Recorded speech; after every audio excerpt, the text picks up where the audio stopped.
This is Obi-Wan's Jedi Starfighter, and today we're finally turning 3 of these into an ARC-170. I've been incredibly excited for this build ever since you guys decided on it, and I've been brainstorming in my head for quite a while, but I still think this might be a little troublesome. So instead of just diving right into the build, we're going to go ahead and plan out this build and see what I need to do to properly make this ARC-170 alternate build out of 3 Jedi Starfighters. So like I mentioned, in order to make this a true ARC-170 and to make sure I make a proper alternate build out of these 3 sets for you guys, I'm going to need to plan this out and ensure that I have everything that makes an ARC-170 an ARC-170. And in order to do that, we're going to use this super high quality picture that's really easy to see that I printed out, and we'll go over what I need. So I think we can all agree that the ARC-170 is probably one of the coolest fighters that's come out of Star Wars that didn't get enough screen time. And it's also one of the more unique starfighters that we've seen in terms of shape and function, with the most interesting and unique part of it being the fact that it has 3 pilots or 3 cockpits. And I think now's a good time to start talking about those iconic features because I think it starts at these 3 cockpits.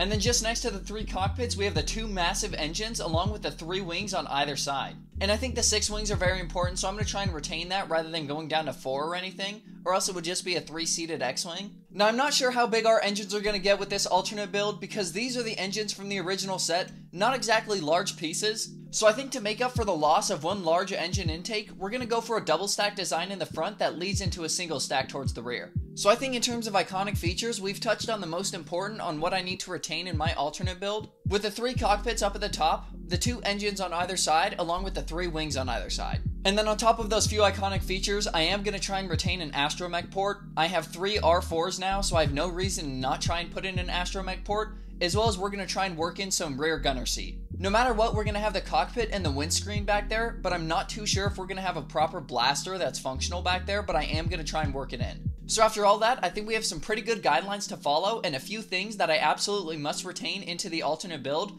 The last thing I need to do is get building. Right here, we're all just going to pretend that this is a time-lapse of me building the ARC-170, and we're all going to pretend like I totally didn't forget to film the time-lapse for the ARC-170. Then later, during the premiere and in the comments, you guys can be like, oh my goodness, Blaise, great video. I really loved that time-lapse section of it. That was so awesome. That was my favorite part. And we're all done building, and after the many days and hours spent building this, and quite a bit of trial and error, I couldn't be happier with the final product. And I'm very happy to show you guys my prototype ARC-170 alternate build. Now this was a really big project, almost an intimidating one when I started it. I got very worried that these sets wouldn't have the pieces needed to make the proper shape of this ship. But eventually I figured it out and I think it turned out amazing, and it definitely screams ARC-170 or something that was inspired by the ARC-170.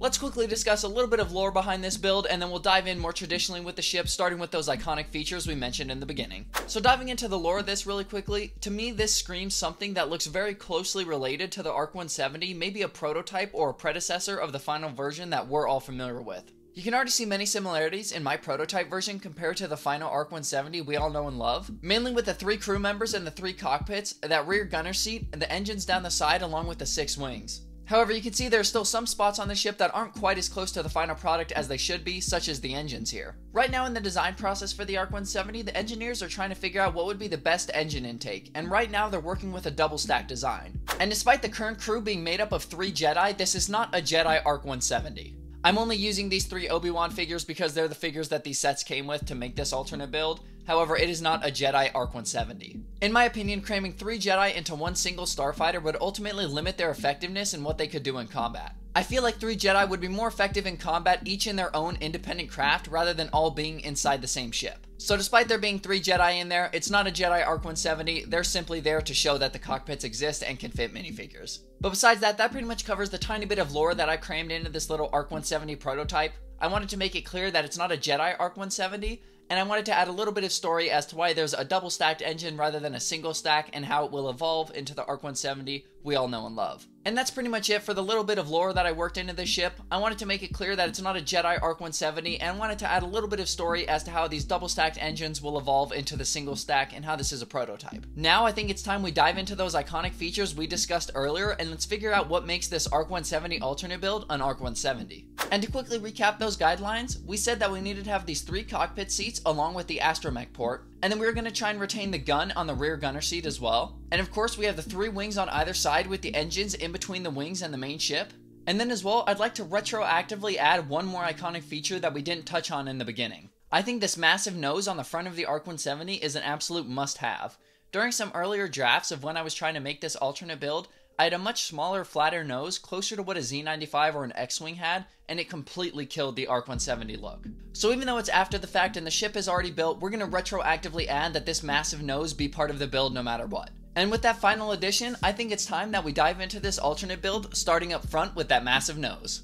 So up front on the nose here, you can see I used a lot of those smooth and angled plates and pieces to give it that nice angled look towards the front, and give it that rounded off front edge as well. And an extra feature that I just happened to work in that wasn't planned at all was making it a Muunilist 10 ARC-170. Now I don't actually know the name for the vehicle that's portrayed on the side of all the Muunilist 10 craft, but I tried to work it in as best as possible, with these yellow pieces representing the teeth and then this black stud representing the eye. And I'll pop up a few other versions that I was fiddling with during the building process. I think the final product I have now is definitely the best. I think those two versions you see down there, they kind of look like they have a weak chin or no chin, if that makes sense. So ultimately, I settled on this final design using only 3 teeth up towards the front here. And then around this front cockpit, I just used a whole lot of these sloping bricks to smooth it out and give it plenty of armor plating so it's well protected. And as well, I wanted to use a lot of these tiles and smooth pieces to hide as many studs as possible. And that pretty much covers everything up front. I know it isn't perfectly accurate with the shape sloping towards the front. Instead, towards the bottom, it kind of slopes back in on itself and then back up towards the main part of the ship. And then moving on from the nose, let's go ahead and dive into all 3 cockpits, starting up with the main one up front. So in order to get inside here, it's actually very easy. It's only connected by 2 studs up at the front, and you just lift up on the entire windscreen and it'll bring this little sloping piece with it, and then you get easy access to your first cockpit. And in here you can see I have Kenobi piloting the ship with his little headset on, but we'll get him out of there to get a better look at the pilot seat and all the controls in there. So up front there we have that nice printed control panel piece that we see in a lot of Star Wars sets, and luckily with 3 copies of this set, I had enough control panel pieces for all of my pilots and crew members. And then on the bottom there, to actually connect the minifigure in, we have that half-studded 2x2 that only connects the minifigure at the front of their legs. And then just behind the pilot, I used a bunch of smooth white pieces on the bottom to give him a proper chair down there, and then as well, I have a clipped-on headrest onto this little bar piece back there. But we'll go ahead and get our first pilot back in there, and then we can move on to the second cockpit, which is just above that. And you might actually notice something funny about this cockpit, being that it's only secured by 1 clip piece. But of course it still functions all the same, so we'll go ahead and fold that open, and then we're also going to have to fold up these little side struts as well. These side struts aren't to keep the minifigure secure, it's actually to minimize the gap between the side plating and then the cockpit itself. You can see once I remove those struts, it reveals quite a bit of a gap between the cockpit windscreen and the side paneling itself. However, with these side struts attached, we actually do have to fold up both of them to get access to the minifigure inside and get them in or out. But with all that taken off, we can get a much better look inside of this little co-pilot area. Up at the front, we of course have another control panel piece so the co-pilot can accurately and properly control this ship and its system.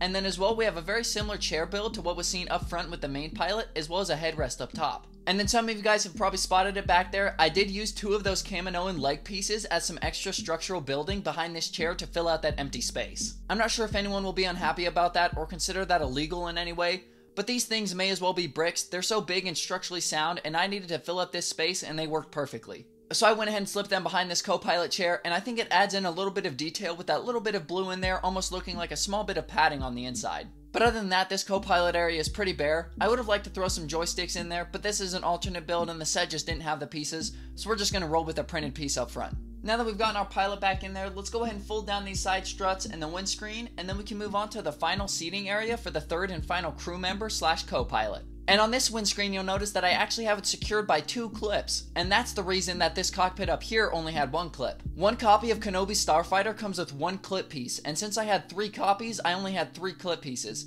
So one of these windscreens either way was only going to be secured by 1, and for some reason I decided to use 2 back here and 1 up front, but I'm sure you could change that up for personal preference. But just like up front, it works just the same. We can go ahead and fold it up, and we can get a better look at our co-pilot area back here. I decided at least one of these Kenobi should be a little bit different, so he's wearing his hood rather than having his hair down. But with him out, we can get a better look at this co-pilot area. And of course, up front, we have another printed control panel piece. And unfortunately, this rear gunner doesn't have quite as good of a backrest or even an adjustable headrest like the previous 2.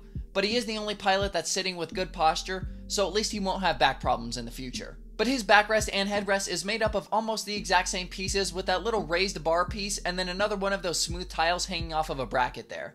And then just next to his seating and his backrest on either side, I used some of those large sloping pieces to help fill out some of that empty space between the pilot here and the Astromech behind him. And speaking of the Astromech, let's go ahead and close up that windscreen and we can get a better look at this little Astromech port. There's not really much to go over, but the Astromech is secure, it is studded in, with the little anti-stud on the bottom of his body being lodged just in between those 4 studs there. So when you slide him in, he is just barely studded in with just enough force that he's not going to be falling out during play. And now that we've covered the nose and all 4 crew members, we may as well continue down the middle of the ship and talk about this rear gunner seat. Now, I did mention in the beginning that I was a little worried that I wasn't going to be able to actually fit a cannon back on the rear here. I knew I was going to have the crew member sitting in the back, but I didn't know if there was actually going to be any weapons back here. But I'm happy to say that I was able to work in even more weapons than I initially planned. You can see sticking out furthest on the rear, made of 2 lightsaber hilts making up the 2 barrels for the blaster, we have a slightly adjustable turret that can pose up and down.